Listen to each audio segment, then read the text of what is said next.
Hi, welcome to All Souls 2020. Obviously this year things are very different. We want to make sure that everybody's kept safe, and so we're going to be honouring the dead and protecting the living, and so making sure that social distancing and safety protocols are in place. We are going to be offering you these memorial box lanterns to make at home, and I'm going to be showing you how to make those. When you come to the cemetery to pick up your candle box memorial making kit, there will be with you the cardboard box, some instructions, and a piece of the thin tracing paper that you can use in the window. So the way that we're going to do this is you can decorate this part, and I would suggest you do the decoration part when it is flat.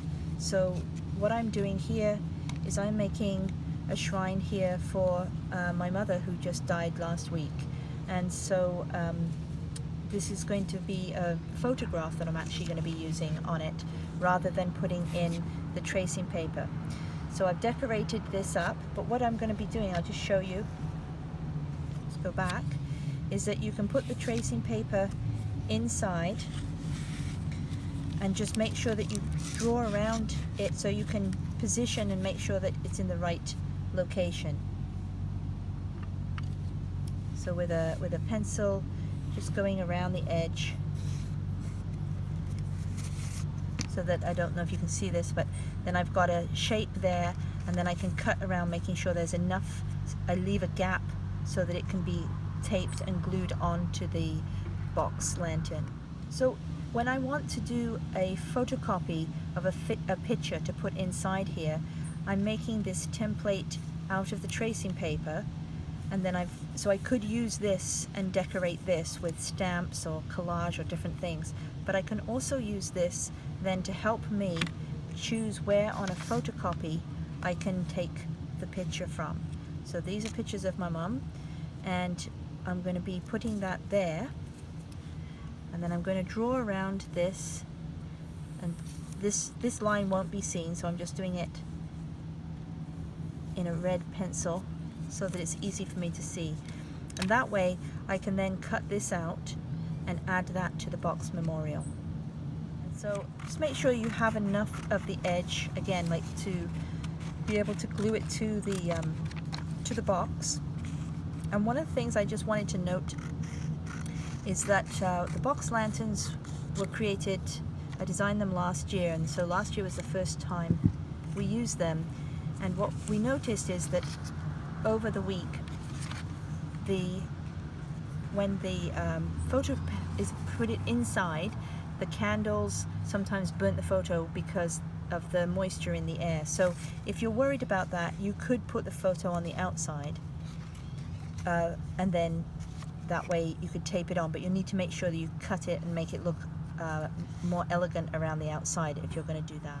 So this one is designed, as I said, to go on the inside. So what I will be doing is opening up the box. So when you open up the box lanterns, make sure they're scored on the edges. So make sure that you squish the edge here so that we get a nice square box.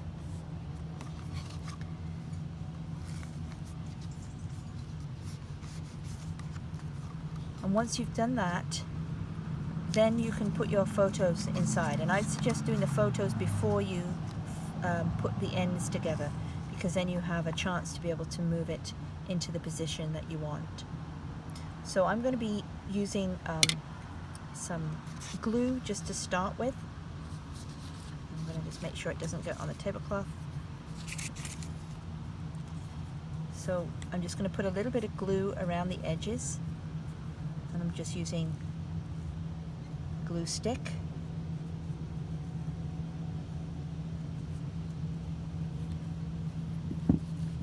And then this will get moved and put inside here.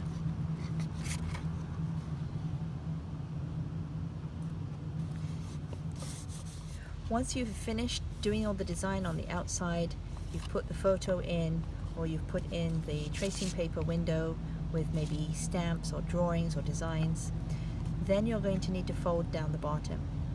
So what you're going to do first is you're going to fold the one that is furthest away from the window. So you're going to fold that large one down first.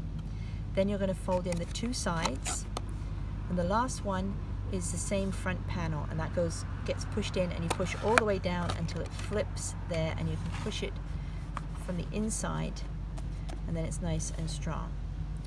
Once you have this, when you go to the cemetery, please bring, or we should have some at the different shrines, some sand, and you're going to put some sand inside just so that it stabilizes it when you have a lit candle in it.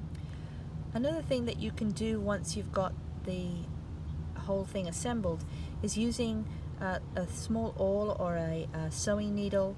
You can make little tiny holes in here, and so do it very carefully. You could even have like a cork or something behind just to make the design.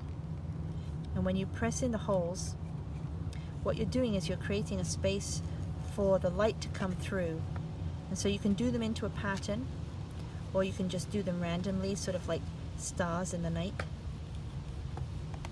And then that way, once you put your light inside, it means that especially when it's very dark out, you'll be able to see, you can't really see it so much here, but little tiny bit, it's going to show through. So when it's completely dark out and these candle boxes, memorials are at the cemetery, either on the columbariums or people's graves or on the shrines, you will see all those little spots of light and the flickering of the luminous candle that's inside, and it makes a really beautiful offering to our ancestors and those that we love and that we've lost.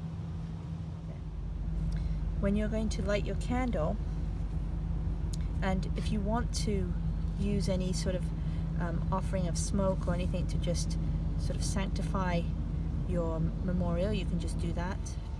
You can use lavender, lots of different plant offerings. So you're going to take your candle and you're going to light it outside of the box and very carefully put it inside. It's just easier than trying to light it when it's inside. And then you can see that the light shines through and creates a beautiful lantern and memory of the person that we've lost and who we're remembering and honoring.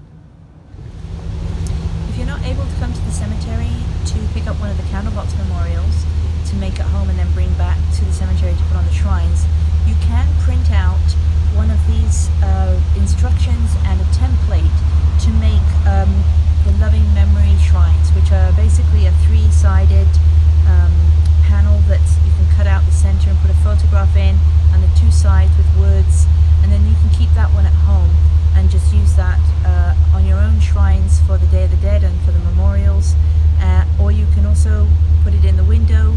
What I would suggest is that you use an electric candle, like these ones with the batteries, if you're using anything inside the house. If you're bringing things to the cemetery, of course, you can use the real flame and have those on the shrines. So we hope that your 2020 All Souls will be meaningful both for yourselves and family members and friends who have lost people this year. Honor the dead, protect the living, stay safe.